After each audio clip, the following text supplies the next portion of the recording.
How to ask a colleague to stop making so much noise.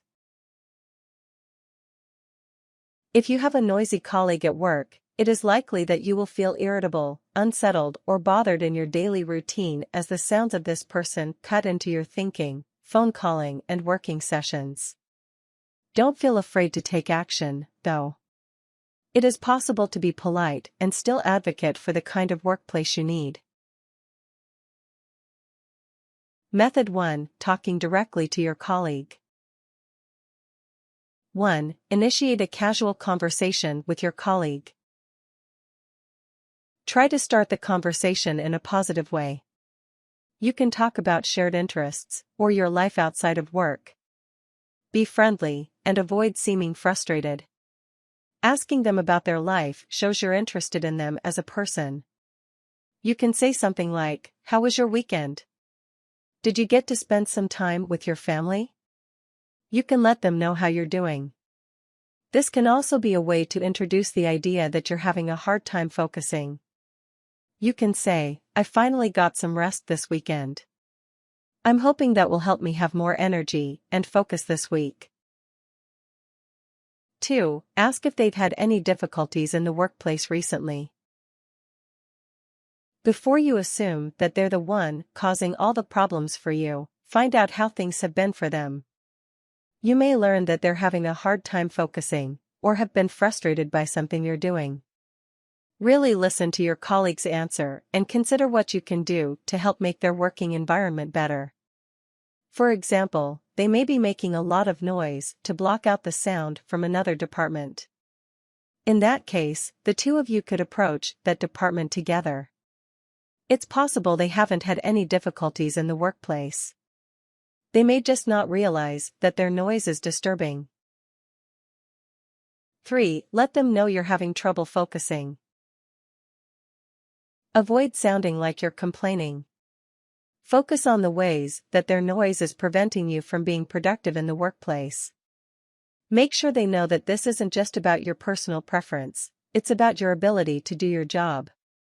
You can say something like, "I can tell that listening to music doesn't bother you while you're working, but I have a hard time focusing when there's music on.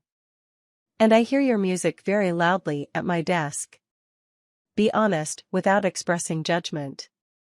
For example, instead of saying, "You shouldn't be taking loud personal calls while you're on the clock," you could say, "I've overheard a lot of the personal calls you've made lately. I don't want to feel like I'm eavesdropping, but it's actually hard for me to tune it out because of your volume." 4. Explain that it's not their fault. You don't want to make your coworker feel awkward or embarrassed since you have to see them every day. Make sure they know that it's not personal. Point out ways that external factors contribute to your difficulty with the noise. You can blame the situation on your own difficulty focusing, on the office acoustics or cramped quarters, or anything else in order to avoid blaming the person or making them feel as if you think they are inconsiderate. You can say something like, "I know it's not your fault. The walls here are ridiculously thin. But that ends up meaning I can hear everything you're doing in your office." 5. Agree on a signal for too much noise. A signal is a great tool for keeping the dialogue around noise open. This way, you're not telling your colleague that they must be absolutely silent at all times. Instead, you're creating a way that they can learn to gauge when they've gotten too loud. If your work setup is such that you can see each other, you can use a hand signal, such as thumbs down, waving, or pointing to your ears. If you can't see each other, but have phones or computers handy, you can send a text or message simply saying volume or SHHH. Be sure to agree on the text of the message ahead of time, so your brief messages don't come off as rude. 6. Thank them and end positively. This helps them know that the conversation wasn't personal. Let them know you appreciate them helping to create a healthy and happy working environment for you. Offer to help in the future if they have any issues with the workplace themselves. You can say something like, "Thanks so much for being flexible. I really appreciate being able to work alongside someone as considerate as you. Let them know that you can also be flexible. Say, and of course, if there's anything I can do to make a better workplace for you, I hope you'll let me know. Method 2 involving other coworkers. 1. Ask another colleague for perspective. It's easy to assume that someone else is the problem in a given situation. However, it's possible that you might just have something personal against this particular coworker. Alternately, you may have unrealistic expectations of workplace behavior. Choose another coworker whom you trust. Ask them if they've noticed the noise or find it disturbing. If you mention the name of the noisy coworker, be sure that your friend won't mention it to them without your permission, or that they won't spread rumors or report it to the boss. If your friend disagrees with you about the noise being a problem, you may want to consider finding your own way of dealing with it. For example, if you work in a kitchen or a garage where there's lots of noise, you might want to wear earplugs or listen to music with headphones. 2. Create a survey about workplace pet peeves. If you don't want to approach one other coworker for their opinion, you could take a poll of your entire workplace. Create a survey and post it somewhere prominent where everyone can see it and weigh in. You can make your survey an online one, if that's appropriate to your workplace, or you can hang one in the break room or put it in coworkers' mailboxes. To keep things positive, also allow people to remark on things they love or enjoy about the workplace. A survey could say something like, "Please list 2 things you love about working here and 2 things we could do to make it better." 3. Start a discussion about the survey results. Once people have had a chance to weigh in, share the survey results with the rest of your coworkers. You can do this online, or you can propose an informal meeting to discuss the results and figure out what you can all do to improve your working environment. It's possible that the survey results won't reflect your personal interests. For example, you may be the only person who takes issue with the noise, but multiple people may complain about your or someone else's choice of perfume or air freshener. Be prepared to follow through on the discussion, even if others don't share your concerns. Even if you're the only one who objects to the noise, it's still a valid concern. Bring it up in the meeting, along with others' concerns. Avoid calling out specific coworkers in a meeting or other public forum. This can be embarrassing for them.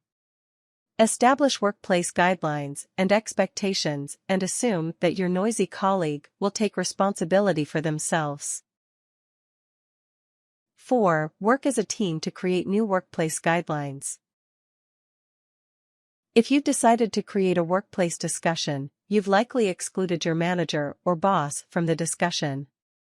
That can be good, as it gives you and your coworkers agency in addressing workplace concerns. In some workplaces, you might have enough autonomy to organize this without talking to your boss. If not, check in with them before taking this on. Draft a list of expectations or best practices and post it somewhere prominent. Create a small committee to do this together, so that it doesn't seem like you're controlling the process.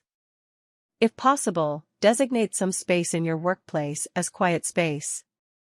This can mean space where there's no talking on cell phones, no music, or no use of machinery. If your noisy colleague fails to abide by the new guidelines, you can pull them aside and remind them. Method 3: Asking your manager for help. 1. Try talking to your colleague first. Never go directly to your manager without first approaching your colleague. Part of a manager's job is certainly to manage morale and conflict, but they should never be the first line of defense. Be kind when approaching your colleague. Don't begin the conversation with complaints or threats. You can say something like, "I'm not sure if you realize this, but I can hear you all the way over at my desk. Would it be possible for you to be quieter?" If your colleague won't agree to be quieter, or if they don't follow through, talk to the manager. You may choose to let your colleague know that you'll be doing that, but it's not necessary. You can say something like, "I'd really like to resolve this without bringing our manager into the conversation, if possible." 2. Find a time to meet with your boss. You may want to send them an email or leave them a note letting them know that you'd like to talk. Ask to schedule a short, private meeting with them. You can let them know what it's about, but don't mention your noisy coworker by name. Try to avoid naming your noisy coworker to your boss. This shows that you're not trying to get them in trouble or personally attack them. However, if your boss asks who it is, be honest. Let your boss know that you're concerned about your own productivity, not just annoyed at your coworker. You can say something like, "I don't usually have a difficult time focusing, but since Joe has started working in my department, I haven't been able to concentrate because of the noise. He does a great job, it's just hard to hear myself think." 3. Ask for a change in location or shift. It's possible that you may be able to move your desk or work a different shift from your noisy colleague. This may end up benefiting everyone, depending on how things work out. Changing shifts may be a good strategy.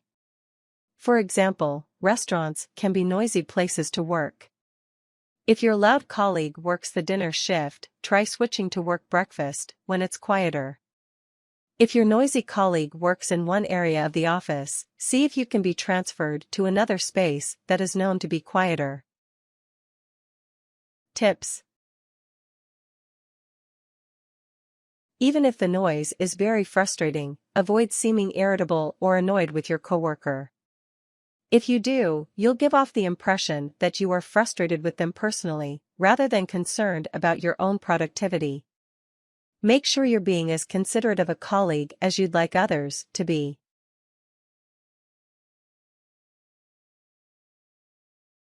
Warnings. Be mindful about complaining to other colleagues or to your boss. You don't want to put your job or your colleague's job in jeopardy. Tread lightly and always seek a simple resolution to the conflict before things escalate.